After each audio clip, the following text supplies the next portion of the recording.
Indonesia dan dunia memperingati Hari 1 Juta Pohon. Peringatan ini semerta untuk mengajak kita menyadari dan peduli terhadap peran penting pohon sebagai penunjang kehidupan setiap makhluk di bumi. Pertanyaan sederhananya adalah bagaimana pohon bisa melakukan hal luar biasa seperti ini? Kita akan tanyakan jawabannya kepada Pak Wi Hermanto. Pak Wi, sapaan akrabnya, adalah seorang kurator koleksi hayati ahli muda Badan Riset dan Inovasi Nasional. Salah satu keistimewaan dari pohon, pohon-pohon itu kalau di hutan itu biasanya dia menopang kehidupan. Ada sarang semut. Oh ini ya Pak, di bawah Ya, ini bisa ya, kita lihat ya Pak ya. Ini ya. mereka memang suka di bawah pohon gini Pak? Betul, memang kelembabannya cocok dia ya. Dan selain serangga mungkin kita juga, ini ada tanaman-tanaman di bawah pohon ini apa nih Pak? Di tanaman dia bisa berbuah, terus buahnya nanti bisa dimakan oleh musang, oleh burung gitu. Lalu disebarkan lagi. Pohon satu ini banyak manfaat untuk sekitar Pak ya? Dia juga bisa, pohon ini juga bisa sebagai tempat hostnya tanaman lain. Nah ini contohnya ini. Ini kan ini tanaman lain nih. Ini akar dari, dan dia hidup juga. Hidup dia, dia menumpang dia kan. Ini jenis dari beringin ini. Jadi porosnya ya pohon ini Pak ya. Pohon ini, jadi bisa menghidupi ya. Bisa menghidupi yang lain. Ya serangga, ya binatang, juga ya, pohon lain. Betul. Pak, jangan kenapa. Ini salah satu contoh pohon kehidupan yang ada di hutan. Ini siapa nih Pak? Ini jenisnya jenis beringin ya. Beringin putih ini. Albi itu artinya putih, pila itu pohon. Kenapa spesial nih Pak?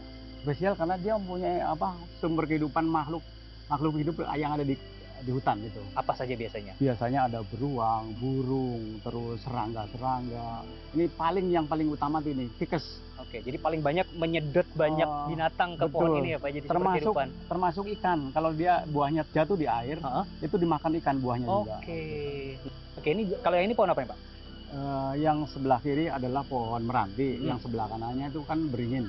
Ini kalau di hutan-hutan di Sumatera dan Kalimantan itu semacam kayak pasangannya. Fungsinya seperti apa kalau kenapa nih Pak? Dia mungkin kayak rumahnya binatang ya. Jadi yang satu sumber pangan dan makanannya, satu untuk rumahnya. Tidurnya. Yang menarik adalah bahwa tidak semua tumbuhan adalah tanaman dan tidak semua tanaman adalah pohon. Saya jadi teringat dengan pernyataan Bapak Presiden Prabowo beberapa waktu lalu.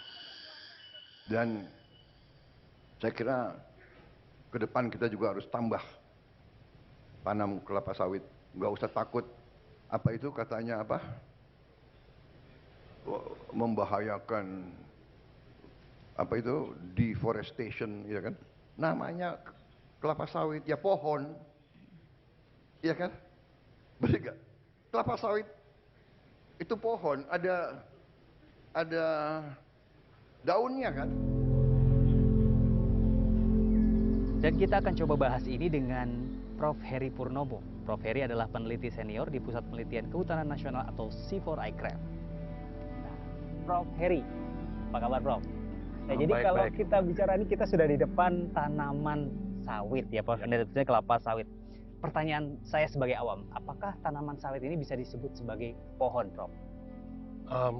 Tidak ya, pertama tidak, karena pohon itu mempunyai kayu, mempunyai kambium.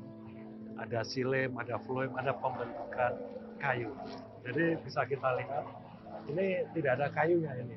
Jadi maka secara umum kita sebut tanaman dan bukan pohon, jati mahoni ya, itu sangat jelas. Nah, Prof. Heri, kalau kita bahas mengenai perbandingan tanaman sawit ini dengan pohon hutan lainnya, sebetulnya apakah sama menguntungkan atau lebih menguntungkan menanam sebuah pohon atau tanaman sawit ini dibandingkan dengan pohon hutan lainnya? Nah, itu tujuannya berbeda ya, sama-sama menguntungkan. Jadi dua-duanya penting, tapi daya dukung lingkungan memang pepohonan hutan lebih bagus. Ekonomi ini lebih bagus, ekonomi lebih bagus, dan kita ekspor kita 400 triliun per tahun ya. Jadi untuk ekonomi ini bagus. Tentu hutan juga menghasilkan uang yang sangat-sangat besar ya. Yang mungkin ekspor kita sekitar berapa ya, 200-300 triliun, tapi sedikit kalah dengan sawit. Nah, hutan alam karbonnya stoknya 400 ton.